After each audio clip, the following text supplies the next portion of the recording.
जन टीवी देख रहे हैं आप। मैं श्वेता शर्मा आपके साथ। खबरों की शुरुआत से पहले एक नजर डालेंगे अभी की हेडलाइंस पर। उत्तराखंड विधानसभा में ध्वनि मत से पास हुआ यूसीसी बिल। सीएम धामी ने कहा, संकल्प हुआ पूरा। सदन में लगे जय श्री राम के नारे। भाजपा कार्यालय पहुंचने पर हुआ धामी का जोरदार स्वागत। उत्तराखंड के कांग्रेस नेता हरक सिंह रावत के खिलाफ ईडी का बड़ा एक्शन। दिल्ली, उत्तराखंड, चंडीगढ़ में 16 जगहों पर सर्च ऑपरेशन जारी।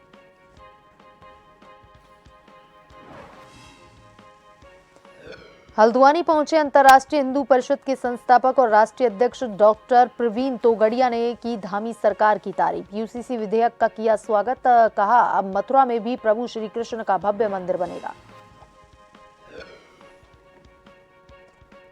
किच्छा से कांग्रेस विधायक तिलकराज वेहड़ पर पूर्व विधायक राजेश शुक्ला ने लगाए गंभीर आरोप। अधिकारियों पर धमकाकर अनैतिक कार्य करने के आरोप। काम न करने पर कर देते हैं अधिकारियों का तबादला। रुद्रप्रयाग में बद्रीनाथ राष्ट्रीय राजमार्ग पर टला बड़ा हादसा। ऊपरी हिस्से से अचानक चट्टान टूटने से मची अफरा तफरी। सड़क किनारे खड़े 3 से 4 दोपहिया वाहन मलबे में दबे। नहीं हुई कोई जनहानि।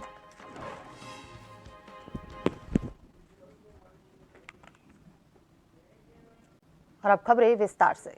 लोकसभा चुनाव से पहले उत्तराखंड में समान नागरिक संहिता को मूर्त रूप देकर धामी सरकार ने इतिहास रच दिया। बुधवार को उत्तराखंड विधानसभा में समान नागरिक संहिता बिल पास हो गया है। मंगलवार को मुख्यमंत्री पुष्कर सिंह धामी ने सदन में इस विधेयक को पेश किया था। इसमें 392 धाराएं हैं, जिनमें से केवल उत्तराधिकार से संबंधित धाराओं की संख्या 328 है।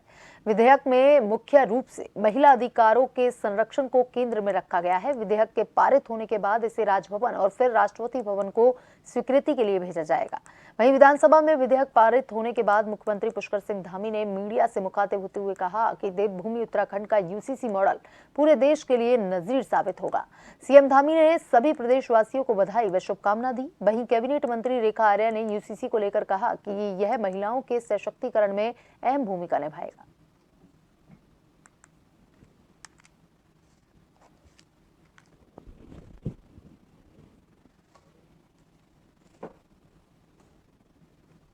अतः विधेयक पारित हुआ।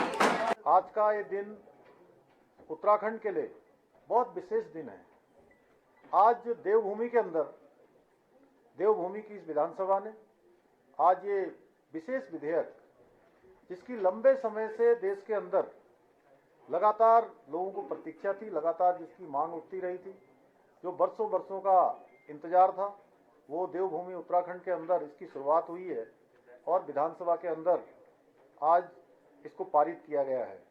इसके लिए मैं उत्तराखंड विधानसभा के सभी सदस्यों का, सभी अपने सहयोगियों का धन्यवाद करता हूं और विशेष रूप से उत्तराखंड की देवतुल्य जनता का धन्यवाद करना चाहता हूं कि उनके कारण से ही, उनके आशीर्वाद से ही, उनके समर्थन से ही और उन्होंने जो हमको सरकार में आने का मौका दिया, उसके कारण से ही आज हम ये कानून बना पाए। जैसे आपने देखा कि आज विधानसभा में नेता प्रतिपक्ष ने भी 1971 के कांग्रेस के महाधिवेशन की चर्चा की कि इंदिरा जी ने भी तत्कालीन जो हमारी प्रधानमंत्री थी देश में यूसीसी लागू होने की बात कही थी। तो आज इन सब की आत्माएं तृप्त हुई, क्योंकि आज उत्तराखंड की विधानसभा ने ये ऐतिहासिक काम करके दिखाया जो संविधान निर्माताओं ने तब संविधान लिखते हुए जिस चीज की उम्मीद की थी, आज उत्तराखंड की विधानसभा को ये गौरव मिला। निश्चित रूप से महिलाओं के अधिकार और सशक्त हुए हैं। समाज में समानता से समरसता की ओर बढ़ने का एक रास्ता प्रशस्त हुआ है और एक ऐतिहासिक दिन हुआ है महिलाओं के हित में। मैं समझती हूँ कि समाज में व्याप्त जो कि किसी भी प्रकार से धर्म की या कुरीतियों की चादर ओढ़े हुए एक महिला के साथ अमानवीय व्यवहार हो रहा था, वो अब इस उत्तराखंड समान नागरिक संहिता के आ जाने के बाद से खत्म होगा। सबके सहमति के बाद जहाँ यूसीसी का बिल पास हुआ और वहीं उत्तराखंड आंदोलन में जिन आंदोलनकारियों ने भाग लिया, जिसके लिए एक प्रवर समिति बनी थी मेरी अध्यक्षता में, और उस मसौदे को भी आज यहाँ पास किया गया, तो निश्चित रूप से ये हमारे लिए बहुत ही ऐतिहासिक क्षण है। ये जो हमारा 6-7 तारीख का जो हमारा उपवेशन हुआ, ये इतिहास के पन्नों में लिखा जाएगा, स्वर्णिम अक्षरों में लिखा जाएगा। उत्तराखंड विधानसभा में यूसीसी बिल पास होने के बाद मुख्यमंत्री पुष्कर सिंह धामी भाजपा कार्यालय पहुंचे, जहां भाजपा कार्यकर्ताओं ने उनका अभिनंदन और स्वागत किया।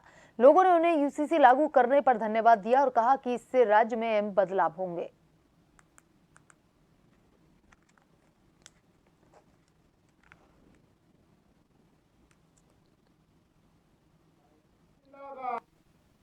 इस पुण्य में भागी बनने का काम हमारे प्रधानमंत्री जी की प्रेरणा से, उनके मार्गदर्शन में हम सब लोग इस काम को पूरा कर रहे हैं। इस पुण्य के भागी केवल हम ही लोग नहीं है कि हमने विधेयक बनाया है, हमने इसको पारित किया है। हमारा एक एक कार्यकर्ता, उत्तराखंड का एक एक जनगण मन जिसने हमको एक मौका दिया है, वह भी जो है इस पुण्य का भागी है। और निश्चित रूप से ये पुण्य हमको उस दिशा में ले जाएगा जहां हमारे प्रधानमंत्री जी ने बाबा केदार की भूमि से कहा था कि 21वीं सदी का तीसरा दशक उत्तराखंड का दशक होगा।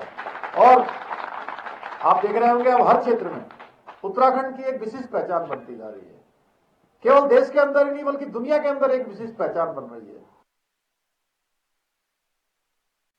यूसीसी बिल से प्रदेश की आधी आबादी सीधे लाभान्वित होगी। ड्राफ्ट में लड़कियों के विवाह की आयु बढ़ाने, बहु विवाह पर रोक लगाने, उत्तराखंड में लड़कियों के बराबर हक, सभी धर्मों की महिलाओं को बच्चा गोद लेने का अधिकार और तलाक के बाद लिए समान आधार रखने की पैरवी की गई है। ड्राफ्ट में तलाक के बाद भरण पोषण और बच्चों को गोद लेने के लिए सभी धर्मों के लिए एक कानून की संस्तुति की गई है। लिव इन रिलेशनशिप के लिए पंजीकरण कराना आवश्यक होगा। तलाक के लिए सभी धर्मों का एक कानून होगा। तलाक के बाद भरण पोषण का नियम एक होगा। गोद लेने के लिए सभी धर्मों का एक कानून होगा। तलाक के बाद भरण पोषण का जो नियम है वो एक होगा और साथ ही गोद लेने के लिए सभी धर्मों का एक कानून होगा। संपत्ति बंटवारे में लड़की का समान हक सभी धर्मों में लागू होगा। अन्य धर्म या जाति में विवाह करने पर भी लड़की के अधिकारों का हनन नहीं होगा। सभी धर्मों में विवाह की आयु लड़की के लिए 18 वर्ष अनिवार्य होगी। लिव इन रिलेशनशिप के लिए पंजीकरण जरूरी होगा। प्रदेश की जनजातियां इस कानून से बाहर होंगी। एक पति पत्नी का नियम सब पर लागू होगा। बहुपत्नी प्रथा समाप्त होगी।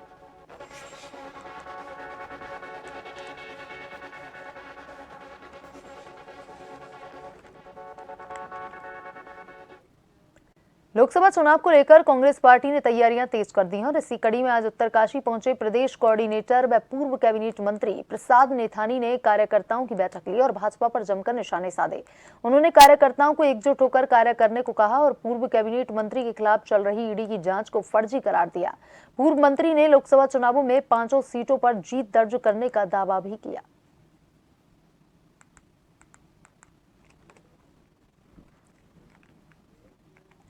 उत्तराखंड में कांग्रेस नेता और पूर्व मंत्री हरक सिंह रावत के खिलाफ प्रवर्तन निदेशालय ने बड़ी कार्रवाई करते हुए दिल्ली, चंडीगढ़ और उत्तराखंड में छापेमारी की कार्रवाई को अंजाम दिया।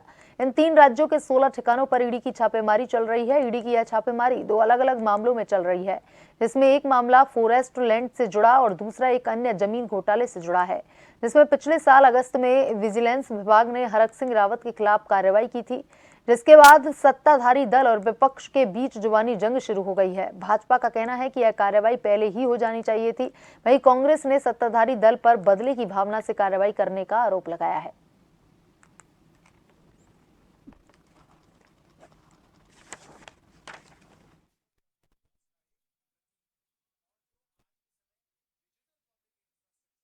तो बड़ा ताज्जुब है कि इतनी देर क्यों हुई। ये छापे बहुत पहले पड़ जाने चाहिए थे, जिस तरह का उनका आचरण रहा है। मुझे इस बात में कोई शक नहीं है कि देर सवेरे होना था, लेकिन इसमें काफ़ी देर हुई। और जो मोदी जी की घोषणा है कि जिसने भी देश को लूटा है वो सब वापस करना होगा, उसी कड़ी में मैं समझता हूँ ये भी छापा पड़ा है। क्या डर, राजनीतिक द्वेष। भारतीय जनता पार्टी ने मुख्य पदों में ऐसे लोग बिठाल दिए हैं जो देश का नेतृत्व तो खत्म हो गया, अन्य दलों के नेतृत्व को भी खत्म करने के लिए वो लगे हैं। वो केजरीवाल जी को भी दे रहे हैं, वो हरक सिंह जी को भी दे रहे हैं, वो हेमंत सोरेन को भी जेल में डाल दिया। वो नेतृत्व खत्म कर रहे हैं, नेतृत्व विहीन हिंदुस्तान करना चाहते हैं। जिनके अंदर नेतृत्व दिख रहा है उनके खिलाफ कोई न कोई षड्यंत्र कर उन्हें जेल में डालने का काम कर रहे हैं कि जिससे इनकी तानाशाही चलती रहे, इनकी तानाशाही के खिलाफ आवाज न उठ सके। खबर देहरादून से है, जहां पूर्व कैबिनेट मंत्री हरक सिंह रावत के घर के साथ ही वन विभाग के वरिष्ठ IFS अधिकारी सुशांत पटनायक के घर पर भी ईडी के अधिकारी पहुंचे। बता दें, सुशांत पटनायक पहले भी युवती से छेड़छाड़ के मामले में चर्चाओं में आए थे। वहीं कॉर्बेट टाइगर रिजर्व में अवैध निर्माण और पेड़ कटान के मामले में भी DG फॉरेस्ट की जांच में उनका नाम सामने आया था। उत्तराखंड में सुशांत पटनायक ताकतवर अधिकारी के रूप में जाने जाते हैं। वहीं पटनायक के घर में छापेमारी के दौरान कैश बरामदगी की भी खबरें सामने आ रही हैं।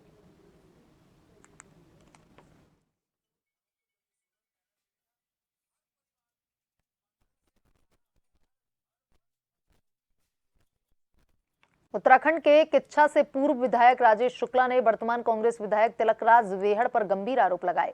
राजेश शुक्ला ने कहा कि किच्छा विधायक अनैतिक काम करवाने के नाम पर प्रशासनिक अधिकारियों और कर्मचारियों पर दबाव बना रहे हैं और कार्रवाई के लिए धमका रहे हैं। राजेश शुक्ला का कहना है कि विधायक पुलिस और अन्य विभाग के अधिकारियों को झूठा फंसाते हैं।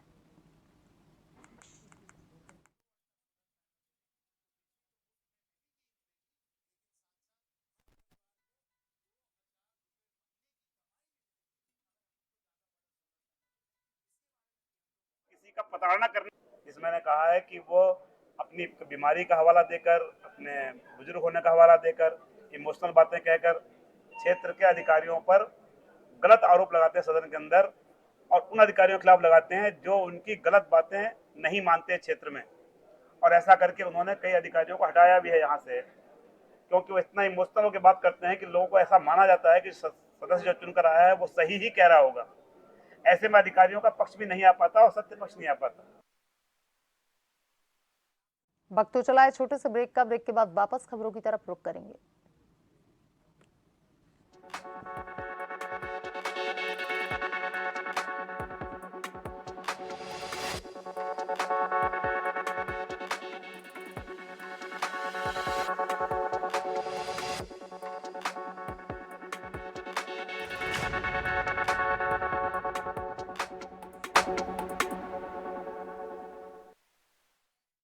ब्रेक के बाद एक बार फिर से आपका स्वागत है। ये बढ़ते हैं खबरों की तरफ। बीजेपी में शामिल होने के बाद कांग्रेस के प्रदेश महासचिव रहे PK अग्रवाल और जिलाध्यक्ष लक्ष्मी अग्रवाल पर कांग्रेस के नेता पार्टी से गद्दारी का आरोप लगा रहे हैं। वहीं अब दोनों नेताओं ने फिर सामने आकर कांग्रेस नेताओं के बयानों का पलटवार किया है। उनके अनुसार अभी तो हवा चली है, जल्द बड़ा तूफान आने वाला है, उसमें कांग्रेस अपना घर बचा ले तो गनीमत।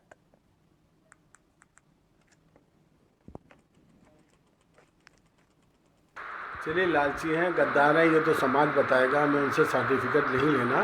लेकिन हमारे जैसे गद्दार लोग अभी 15-20 हज़ार और टूटेंगे, तो बाकी जो 4-6 लोग ईमानदार बचेंगे, जो रात के अंधेरे में मुख्यमंत्री से जाके अपने काम करवाते हैं, तो मैं उनसे पूछना चाहता हूँ, गद्दार वो है कि हम हैं? दूसरी बात यह है कि 5-6 साल बाद उनको समझ में आया कि हम गद्दार हैं या उनको शासन चलाना नहीं आता, पार्टी नहीं चलानी आती। इसको अपने गिरबान में झांकें और उसके बाद बात करें। ये हल्की बातों से कुछ जनता को फर्क नहीं पड़ने वाला और कांग्रेस अब खत्म होने वाली है। पहली बात तो कि कांग्रेस ना एक प्राइवेट लिमिटेड पार्टी हो गई है, चंद लोगों की पार्टी है। परिवारवाद इसमें इतना हावी हो गया है कि 4 लोग से आगे इनको 5वां आदमी दिखता ही नहीं है। और निश्चित रूप से बिखराव का यही कारण है। आगे आने वाले समय में तो आप देखिए, अभी तो ये तेज हवा की बात कर रहे हैं, जो तूफान आएगा ना उसमें ही अपना घर बचा के रखें तो इनको पता चले। रही जहाँ तक बात नस की भाजपा के पास, हमारी नस तो, हम तो खुली किताब हैं, हमें तो, हमारा तो सबको पता है, नस तो हमारे पास है कांग्रेस के बड़े बड़े नेताओं की। और अगर प्रवक्ता महोदय कहें तो मैं दबाना भी शुरू कर दूं। हल्द्वानी पहुंचे अंतर्राष्ट्रीय हिंदू परिषद के संस्थापक एवं राष्ट्रीय अध्यक्ष डॉक्टर प्रवीण भाई तोगड़िया ने उत्तराखंड सरकार की विधानसभा में पेश किए गए UCC बिल का पुरजोर तरीके से समर्थन करते हुए मुख्यमंत्री पुष्कर सिंह धामी की प्रशंसा की। पत्रकारों से बातचीत करते हुए डॉक्टर प्रवीण तोगड़िया ने कहा, एक देश के अंदर 2 कानून नहीं होने चाहिए। मजहब और शरीयत के हिसाब से देश के अंदर अलग कानून होना दूसरा पाकिस्तान निर्माण करने जैसा है। UCC के आधार पर दूसरा पाकिस्तान न खड़ा हो, यह प्रदेश की पुष्कर सिंह धामी सरकार ने सुनिश्चित किया है। वहीं लव जिहाद के मुद्दे पर उन्होंने कहा कि हिंदुओं की बेटियों को सुरक्षित रखना होगा। लव जिहाद के खिलाफ कड़े कानून होने चाहिए।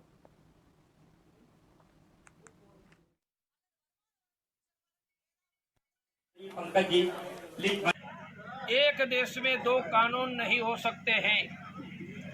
मजहब के आधार पर, शरीयत के आधार पर अलग कानून करना, यह भारत में दूसरा पाकिस्तान बनाने की दिशा है।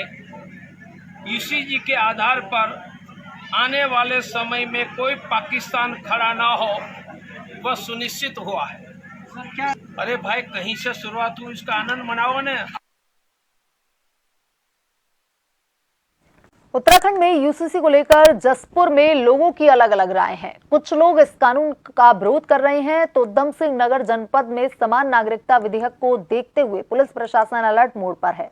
जनपद उधम सिंह नगर के जसपुर में भी पुलिस प्रशासन पूरी तरह से मुस्तैद है। जिले के एसएसपी मंजुनाथ टीसी ने बताया कि उत्तराखंड सरकार द्वारा समान नागरिकता विधेयक लागू करने की दिशा में काम किया जा रहा है। उन्होंने कहा कि किसी भी तरह से कोई विरोध प्रदर्शन ना करे और शांति व्यवस्था बाधित ना करे। इसको देखते हुए जनपद में अतिरिक्त पुलिस फोर्स को तैनात किया गया।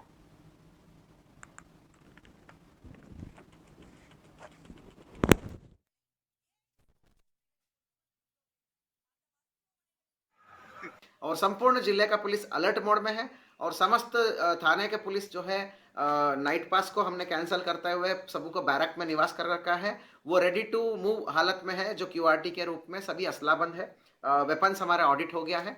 तो इस प्रकार मैं ये बताना चाहूँगा कि किसी भी लोगों द्वारा लोकतांत्रिक रूप से जो विधानसभा में और एक विधेयक के रूप में आ रहे हैं यूसीसी, इस प्रक्रिया में कोई कानून को अपने हाथ में लेने का या अराजकता करने का कोशिश करेंगे तो पुलिस बल समस्त जो है सभी रहे हैं, अभी सभी सतर्क है और सारे आवश्यक कानूनी कार्रवाई हम करेंगे। Thank you. गलत क्या है, सरकार अपना उत्तराखंड में वाही वाही लूटने के लिए इस कार्य को लागू कर रही है, इस कानून को लागू करना चाहती है, जबकि हिंदुस्तान के और बहुत राज्य हैं उनमें भी लागू होना चाहिए था। मगर यहाँ लोगों का ध्यान भटकाने के लिए सरकार चाहती है कि लोगों का ध्यान भटक जाए और उसका हमें एडवांटेज मिल जाए। अब खास तौर से यूनिफॉर्म सिविल कोड का मामला है साहब, पता नहीं साहब, इसमें आधे से ज़्यादा लोगों को तो ये नहीं पता कि ये यूनिफॉर्म सिविल कोड है क्या। उत्तराखंड वासियों के लिए नहीं, पूरे देश के लिए बड़ा गौरव का क्षण है कि छोटा सा राज्य पूरे देश में एक बहुत बड़ा संदेश दे रहा है कि हम सारे प्रदेश के जितने वासी हैं, सब लोग हैं एक। जब हम अपने एक देश में रहते हैं तो एक देश के लिए समान, सभी लोगों के लिए समान कानून लागू होंगे। तो इसलिए इससे बड़ा हमारे लिए आदरणीय मुख्यमंत्री जी जो एक गौरवपूर्ण जो है समान नागरिक संहिता का जो कानून आज जो हमारी विधानसभा। Mussoorie traders and welfare association के सदस्यों ने एसडीएम मसूरी को सीएम धामी के नाम एक ज्ञापन सौंपा है, जिसमें मसूरी के जॉर्ज एवरेस्ट हाउस में प्रवेश शुल्क, अनाधिकृत बैरियर और पार्किंग को हटाने को लेकर मांग की गई। वहीं मांगे पूरी न होने पर मार्च महीने में सरकार और जॉर्ज एवरेस्ट हाउस के संचालकों के खिलाफ उग्र आंदोलन की चेतावनी भी दी गई है।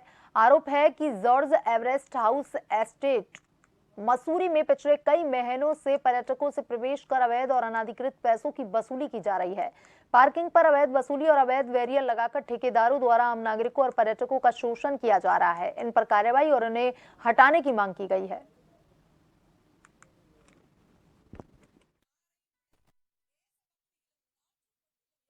आम नागरिकों और पर्यटकों का जॉर्ज एवरेस्ट जो है मसूरी का बहुचर्चित पर्यटक स्थल है और उत्तराखंड सरकार द्वारा करोड़ों रुपए खर्च करके ये पर्यटक स्थल बनाया गया। लेकिन बहुत ही खेद का विषय है कि इस पर्यटक स्थल को निजी हाथों में प्राइवेट ठेकेदारों को दे दिया गया और जब ठेकेदार को दे दिया गया तो वहाँ पर हमारे स्थानीय निवासियों द्वारा जब वहाँ जाया जाता है तो उनसे जो है प्रवेश शुल्क लिया जाता है 200 रुपये प्रति व्यक्ति और गाड़ी का प्रवेश शुल्क 1000 रुपये लिया जाता है, पार्किंग शुल्क। और ये गाड़ी की पार्किंग जो है ये निजी नगर पालिका की जो पार्किंग उस पर गाड़ी खड़ी की जाती है। हम इन सब बातों का बहुत घोर विरोध करते हैं। जोशीमठ ब्लॉक का सलू डूंगरा गांव, जहां की मुख्य सड़क जो कई वर्षों से बदहाल स्थिति में है, कई बार प्रशासन को अवगत करवाने के बावजूद भी कोई सुनवाई नहीं हुई। सड़क निर्माण के बाद से आज तक यहां कभी डामरीकरण कार्य नहीं हुआ। कई बड़े हादसे भी बदहाल सड़क की वजह से हो चुके हैं।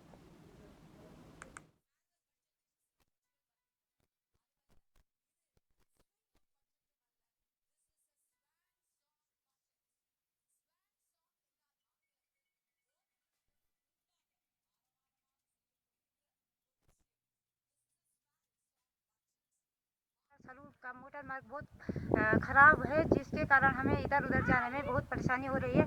यहाँ पे बड़े बड़े खड्डे हो रखे हैं जिसमें बच्चों को आने जाने में बरसात के टाइम पे बहुत ये बहुत खतरा हो रहा है, जैसे कि चट्टानों से भी बड़े बड़े पत्थर आ रहे। हमारा सरकार से यही निवेदन है कि जल्द से जल्द इधर झड़कुला से इधर सलूर में डामरीकरण कराने का कष्ट करे। सड़कों के किनारे गड्ढे हो जाते, उसमें पानी भर जाता और बच्चे को आने जाने में बहुत परेशानी होती है। कभी गाड़ी वो बच्चे जाते समय गड्ढे में पानी भर जाता बरसात के समय, तो बच्चे के कपड़े भी गंदे हो जाते, आने जाने में परेशानी होती है। इस वक्त हम लोग मौजूद हैं एक दुरस्त गांव में, जिस गांव का नाम सलूड़ गांव है। और आपको बता दें कि जिस सलूड़ गांव तक आने के लिए तकरीबन 20 किलोमीटर के आसपास यहां पर वाहनों से सफर किया जा सकता है।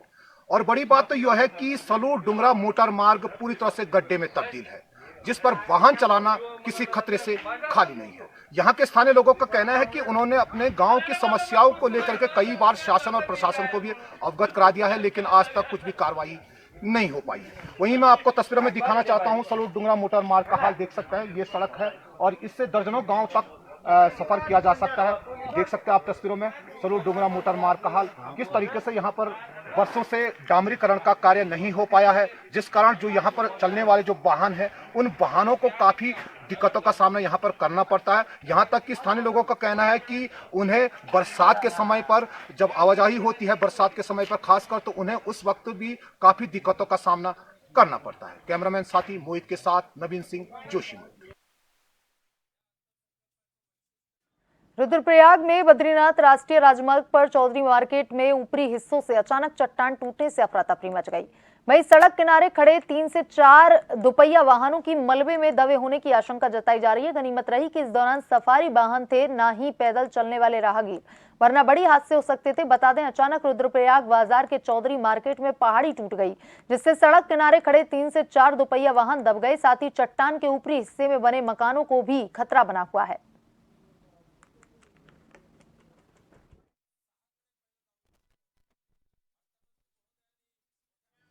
बुलेटिन में अभी तक के लिए इतना ही। बने रहिए जन टीवी के साथ। नमस्कार।